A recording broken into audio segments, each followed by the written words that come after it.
Sandra Chikan. Mrs Sandra Chikan is the treasurer of the Child Protection Network in Jos Plateau State here. And she's also the vice president of the North Central Zone, the Association of Orphanages and Homes Operators in Nigeria. Madam, it's good to see you again. You are welcome to the program. Thank you so much, Doctor. It's great to be here. All right. Now, like I said in the intro, we are going to be talking about the issue of child sexual abuse. However, before we get into the nitty-gritty of the discussion, I'd like our viewers at home to get to know who we are talking with. So we want a brief intro from the background, maybe growing up, the educational background, and so on and so forth, and then your family. Now, you know there is a family of origin, there is a family now. Yes, sir. Okay, so like you said, my name is Sandra Chikan, and I'm Gas by tribe. I come from a family, a polygamous family, big family, and I grew up right here in the city of Jos.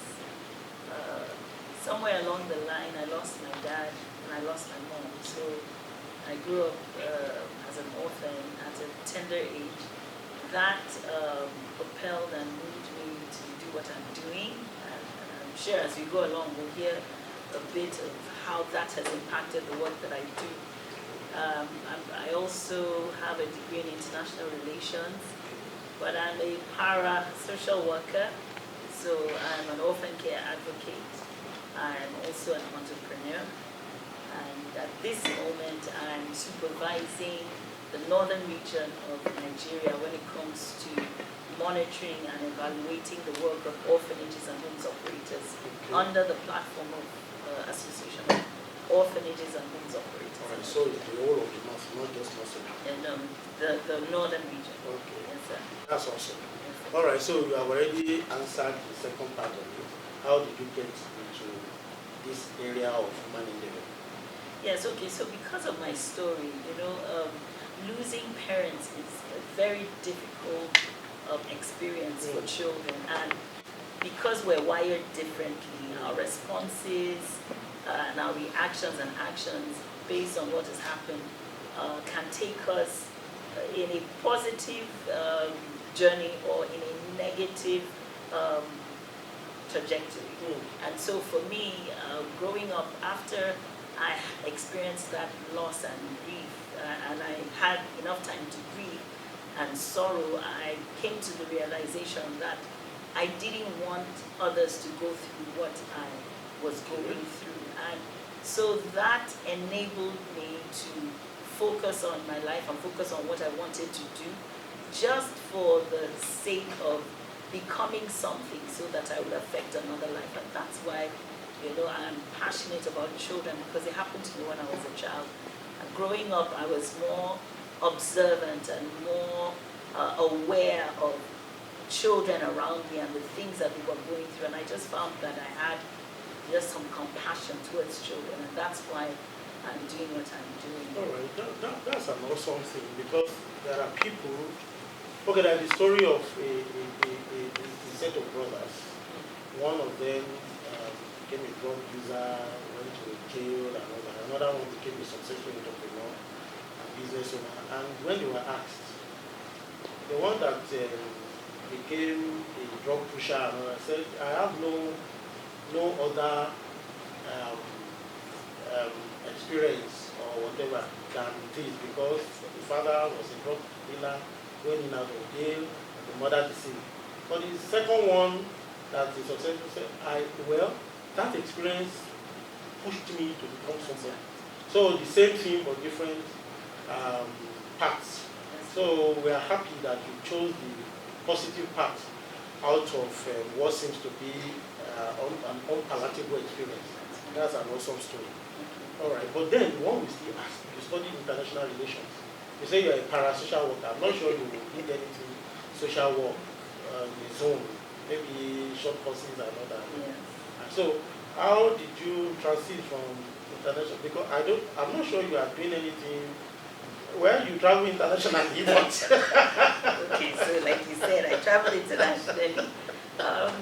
So one of the my driving force, or the main reason why I studied international relations, was because I love experiences. Okay. I love to travel. I love to meet new people. I love adventure. Mm. So for me, that was my own way of saying, okay, let's explore the world. Let's see what it means to transcend one community, one locality to another. And by the grace of God, I've been able to do that. So my study of international relations it actually comes into play with what I'm doing, because as we speak, we just finished an international conference that was sponsored by an international body that focuses on changing mindsets regarding family-based care. So, and it's still concerning children. So, it's coming into play. All right. Yes, All right. That's awesome.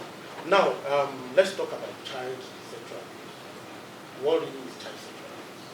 Well, child sexual abuse is a form of abuse. So there are all sorts of abuses, but this particular one is targeted at sexual acts, forced sexual acts by a perpetrator, an adult. It's sometimes called a crime of power because there's a power play, yes, in it. It's always someone who is older, and this is from an older person, an adult, to a child. By definition, UNICEF definition, a child is 18 and under. So anybody that is involved in ensuring or grooming, there's grooming, which is one of the ways that sexual abuse comes into play, which is just establishing a relationship, an emotional relationship, for the sole reason of getting to the place where you exploit the child sexually. So there are so many examples of this where, like you said, the actor is an actor, he's in a position of power, and he's able to exploit this girl. But there's also the cyber sex, there's also trafficking. All of these, when you groom someone, that one is normally over the internet. But there are so many examples of community grooming as well, where people or gangs who stay, or pedophiles who stay in a community, decide that they want to groom some certain children. And when they do, they end up ensuring that the children are emotionally attached to them, and they begin to exploit them, either causing them to go into prostitution, causing them to go into becoming carriers of babies. So we have baby factories developing from these acts of grooming. And then you also have where parents themselves are the ones that violate their children. And there again, it's power play, because it's a crime of power. You have certain advantages, and you have taken advantage of a minor, and there's so much of it going on today. So that sexual abuse is one of the most popular and common abuses in children right now. And statistically, they're saying 1 in 4 girls have, before they get to the age of 20, have been abused severally by people that are close to them, by uncles, by fathers, by relatives, by friends. You know, and it's always people that that's scary. Very 1 out of 4. That's like 25%. Yes, sir. Yes, Very sir. significant. It's scary. All right. So now you have given us a wide range of things there. For some, we say there's no penetration. Why we say the sex? Is it only about penetration that constitutes the concept of sexual abuse, especially in the child? What are those actions or gestures or whatever that constitute child sexual abuse? Because we live in an environment. Let me give you the background why I'm saying it. Not an environment where people you see children say my wife, you know, and all those kind of things, and sometimes people laugh over it. We grew up like that and all that, and then you now see things developing from such thing and all that. So what are those things? Some of these people consider innocuous. Some of it people consider innocent, you know, and just because people are listening, and then we need to know how to decipher these things for the purpose of preventing them and so on and so forth. Yes. Just like you said, okay, so at the beginning I talked about emotional acts and you see, when you're talking about sexual abuse is not just the penetration. Okay. When you're talking about grooming, you're talking about someone who is trying to get the person emotionally attached to them. But the sole aim is to exploit the child. Okay? And so at that point, there's no sexual act, there's no penetration, but there is a goal. And the goal is to violate the child.